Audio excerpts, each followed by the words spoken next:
Définir l'ego masculin dans le domaine amoureux. Texte écrit par Esther Perel dans son livre Mating in Captivity, Unlocking Erotic Intelligence.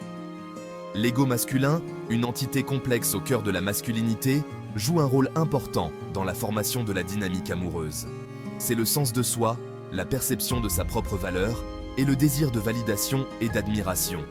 Dans le contexte amoureux, l'ego peut être à la fois une source de force et un piège potentiel, influençant la façon dont les hommes abordent les relations, communiquent dans leurs besoins et naviguent dans les complexités de l'intimité. Au fond, l'ego recherche la reconnaissance et l'affirmation. Il se nourrit des sentiments d'importance et d'accomplissement.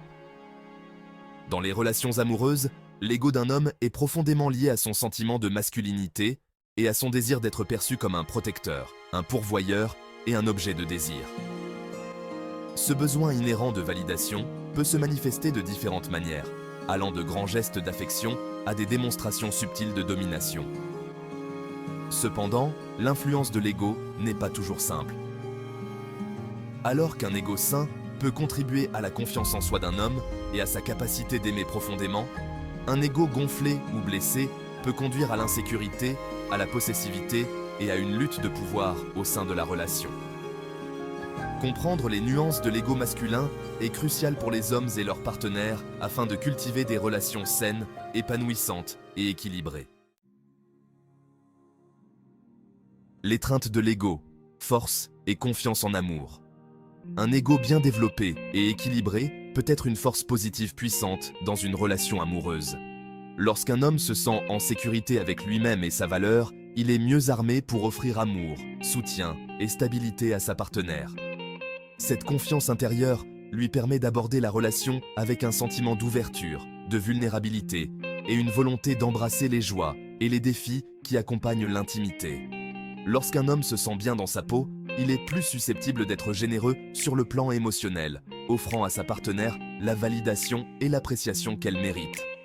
Il est moins susceptible de percevoir les besoins et les désirs de sa partenaire comme des menaces pour son propre ego, créant ainsi un espace pour un partenariat plus harmonieux et épanouissant. Cette confiance s'étend au-delà de la relation elle-même, lui permettant de poursuivre ses passions, de relever des défis et de contribuer positivement au monde qui l'entoure. De plus, un ego sain permet à un homme d'être plus tolérant envers les défauts et les imperfections de sa partenaire, reconnaissant que personne n'est parfait et que le véritable amour exige d'embrasser à la fois la lumière et l'ombre en chacun. Cette acceptation favorise un sentiment de sécurité et de sûreté au sein de la relation, permettant aux deux partenaires de se sentir vus, compris et chéris pour ce qu'ils sont vraiment. Quand l'ego dépasse les bornes, naviguer dans les pièges de l'orgueil.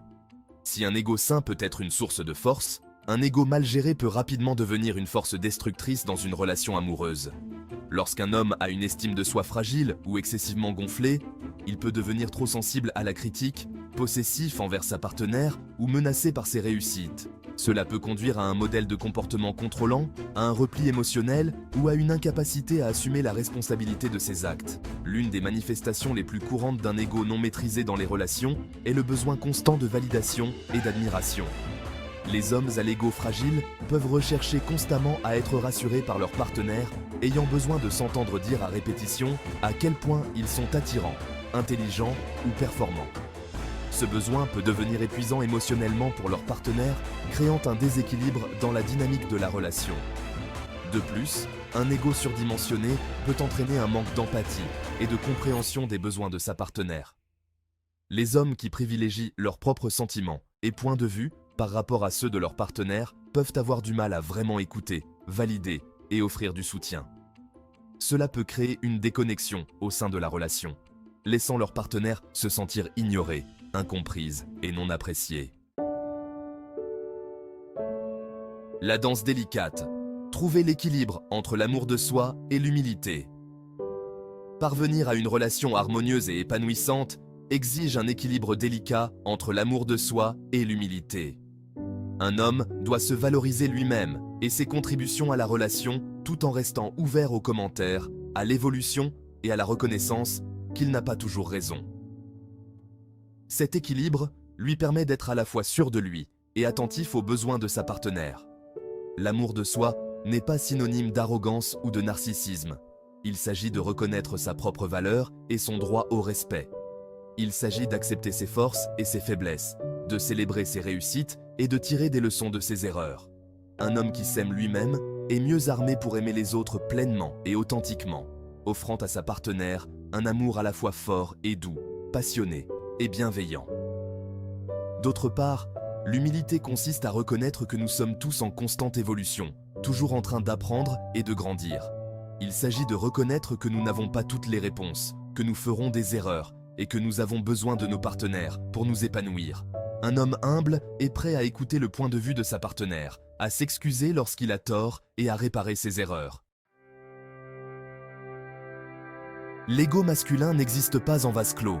Il est profondément façonné par les normes culturelles et sociétales qui nous entourent. Dès leur plus jeune âge, on apprend souvent aux garçons à être forts, stoïques et indépendants. On les décourage d'exprimer leur vulnérabilité ou de demander de l'aide. Ces attentes sociétales peuvent créer un sentiment de pression chez les hommes pour qu'ils se conforment à une définition étroite de la masculinité, ce qui peut entraver leur développement émotionnel et leur capacité à se connecter authentiquement avec leur partenaire. Les rôles traditionnels des sexes peuvent également contribuer à un sentiment de droit ou de supériorité chez certains hommes, les amenant à croire qu'ils méritent intrinsèquement le respect et l'admiration du simple fait d'être des hommes.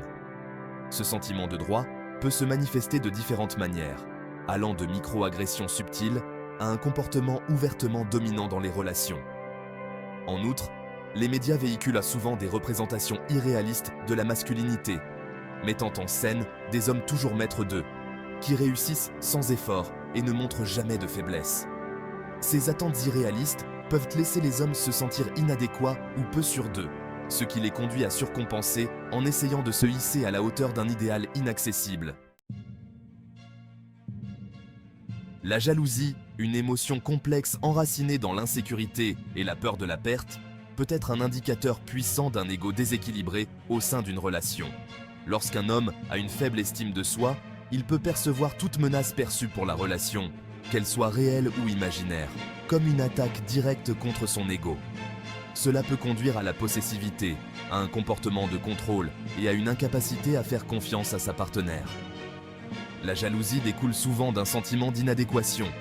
Un homme ayant une faible estime de soi peut constamment remettre en question sa valeur aux yeux de sa partenaire, craignant qu'elle finisse par réaliser qu'il n'est pas assez bien et qu'elle le quitte pour quelqu'un d'autre.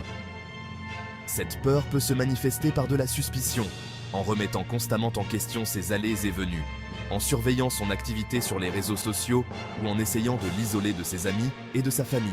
De plus, un ego surdimensionné peut également alimenter la jalousie. Un homme ayant un sentiment exagéré de sa propre importance peut penser qu'il possède sa partenaire et qu'elle est incapable de prendre ses propres décisions. Cette possessivité peut le conduire à essayer de contrôler son comportement, en lui dictant qui elle peut voir, comment elle peut s'habiller, ou même ce qu'elle peut penser. Sous sa forme la plus destructrice, un ego non maîtrisé peut se manifester par un besoin de contrôle et de domination au sein d'une relation. Ce comportement découle d'un sentiment d'insécurité et d'un désir de compenser ce sentiment d'inadéquation en exerçant un pouvoir sur sa partenaire. Le contrôle peut prendre de nombreuses formes, de la manipulation subtile à l'agression ouverte, et il est essentiel de reconnaître les signes et de demander de l'aide si vous ou une personne de votre entourage êtes confronté à cette dynamique. Une tactique courante utilisée par les partenaires qui cherchent à contrôler est l'isolement. Ils peuvent essayer d'isoler leur partenaire de ses amis et de sa famille, limitant ainsi son système de soutien et la rendant plus dépendante de la relation. Cet isolement crée un environnement dans lequel le partenaire qui cherche à contrôler peut plus facilement manipuler et exercer son emprise. Le contrôle financier est un autre signal d'alarme. Le partenaire qui cherche à contrôler peut restreindre l'accès de sa partenaire à l'argent, la rendant dépendante financièrement et limitant sa capacité à quitter la relation. Cela peut être particulièrement insidieux, car cela peut piéger une personne dans une relation abusive, même si elle est consciente de la dynamique malsaine en jeu. Le silence et le repli émotionnel, les mécanismes de défense de l'ego. Face à un conflit ou à une critique, un ego fragile peut se retrancher derrière des murs défensifs, recourant au silence ou au repli émotionnel comme moyen de se protéger.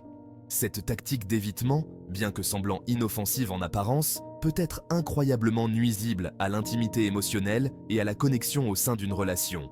Le silence est une forme de manipulation émotionnelle, une façon de punir son partenaire pour des actes répréhensibles, perçus en lui refusant l'affection, la communication et la connexion.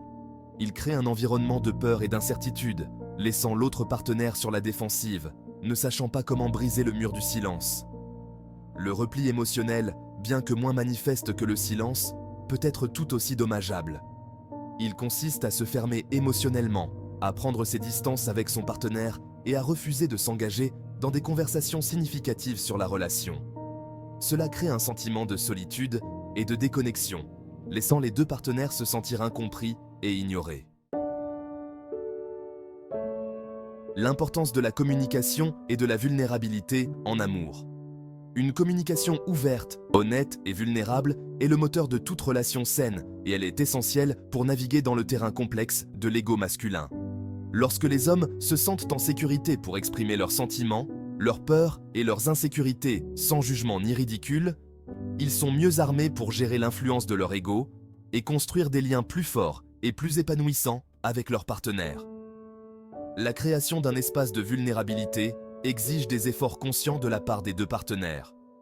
Cela implique d'écouter activement sans interrompre, de chercher à comprendre plutôt qu'à juger, et de répondre avec empathie et compassion. Il s'agit de créer un espace sûr pour que les hommes puissent exprimer leurs émotions sans craindre d'être perçus comme faibles ou inadéquats. Lorsque les hommes se sentent écoutés et compris, ils sont moins enclins à recourir à des mécanismes de défense comme le silence ou le repli émotionnel. Ils sont plus susceptibles d'assumer la responsabilité de leurs actes, de s'excuser de leurs erreurs et de travailler en collaboration pour résoudre les conflits. Cultiver un ego sain. Un voyage d'introspection et de croissance personnelle. Le cheminement vers un ego sain est un processus continu de découverte de soi, de réflexion et de croissance. Il exige des hommes qu'ils remettent en question les attentes de la société en matière de masculinité, qu'ils acceptent leur vulnérabilité et qu'ils développent un sens aigu de leurs propres valeurs qui ne dépendent pas de la validation externe ou de l'approbation des autres. La conscience de soi est la première étape. Les hommes doivent être prêts à examiner leurs propres pensées, sentiments et comportements, à identifier les schémas d'insécurité, de défense ou de contrôle qui peuvent nuire à leurs relations. Cela exige de l'honnêteté, de l'introspection et la volonté d'affronter des vérités inconfortables sur soi-même. La thérapie peut être un outil précieux pour les hommes qui cherchent à comprendre et à gérer l'influence de leur ego. Un thérapeute qualifié peut offrir un espace sûr et bienveillant pour explorer les blessures du passé, remettre en question les schémas de pensée négatifs et développer des mécanismes d'adaptation plus sains pour gérer les conflits et les critiques. La véritable force de l'amour. Un ego bien géré pour un lien durable. Dans la danse complexe de l'amour, un ego bien géré ne consiste pas à supprimer l'estime de soi, mais plutôt à mettre son pouvoir au service du bien. Il s'agit d'embrasser à la fois la force et la vulnérabilité, la confiance et l'humilité, l'indépendance et l'interdépendance. Il s'agit de reconnaître que le véritable amour ne repose pas sur le contrôle ou la domination, mais sur le respect mutuel, la compréhension et un cheminement commun vers l'épanouissement. Un homme qui a maîtrisé son ego aborde l'amour avec un cœur ouvert et un esprit ouvert. Il est suffisamment sûr de lui pour se réjouir des succès de sa partenaire sans se sentir menacé, pour lui offrir son soutien sans avoir besoin de tout réparer, et pour s'excuser sincèrement lorsqu'il l'a blessé. Il comprend que l'amour n'est pas une compétition, mais un partenariat, un voyage partagé pour naviguer ensemble dans les joies et les défis de la vie. En fin de compte, un ego bien géré ne vise pas à diminuer la masculinité, mais plutôt à l'enrichir. Il s'agit d'embrasser toute la gamme des émotions humaines, de la force et de la résilience à la tendresse et à la compassion. Il s'agit de reconnaître que la véritable force ne réside pas dans le contrôle, mais dans le courage d'être vulnérable, d'aimer profondément et de construire une relation à la fois passionnée et durable. Come on.